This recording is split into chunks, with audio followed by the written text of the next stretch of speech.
Yes, we have unbalanced precincts in Oakland County. And what that means, and that is all discovered during the canvass. That's part of the canvass process.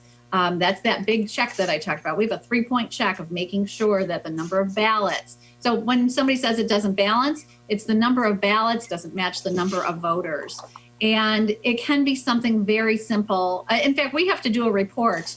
We're required by law to send a report to the state as to how many precincts, which precincts didn't balance, if they didn't balance when they came to us for the canvass, and then if we were able to kind of solve the mystery and or not. So for instance, like we had a municipality that issued a ballot from, I'll say, precinct 1 to a voter, but that voter lived in precinct 2.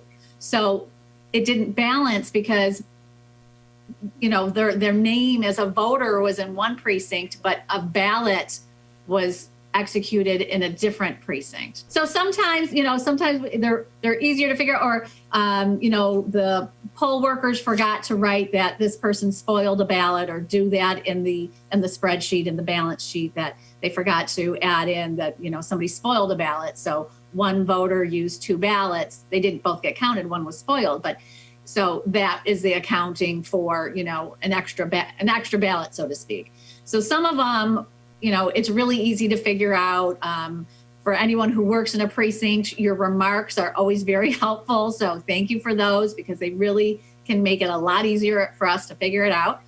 But sometimes they're not, and you can't figure it out. And I'd say like the bigger issue, or when it really comes into play, yes, it's unnerving, and there's something, if it doesn't balance, like it's this unsolved mystery. It's like a cold case. You really want to, especially as an election administrator, you want to try and figure it out, but sometimes you can't put the pieces back together. But if there's a recount in any race, if a precinct doesn't balance, those ballots would not be recountable. So if we were to have a recount, and we saw this in 2016, remember we did a presidential recount across the state.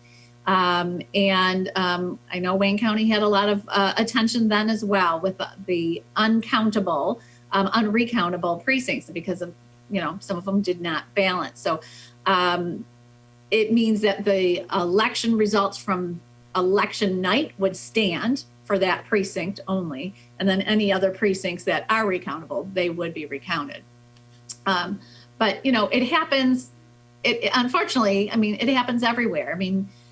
Humans, it's a long day. People make mistakes. We had an issue in Oakland County that ballots were sent to us twice. That one time they were labeled as precinct ballots, and then the second time as absentee ballots. And so, we caught the mistake and had to correct it. It ended up changing the results of a race because, like I said, I think it was 7 precincts were counted twice. But it was a human error. And like I said, it's a very long night very long day and night for election administrators, as well as everyone who works the election. But there are, training does help. Better training does help as far as making sure that, to help with things being balanced and that sort of thing, with having precincts balanced. But sometimes it starts in the clerk's office. Sometimes it starts with like a wrong ballot being issued. Sometimes it starts in the precinct with, remarks not mentioning a spoiled ballot. There's just a gamut of reasons as to why a precinct wouldn't balance.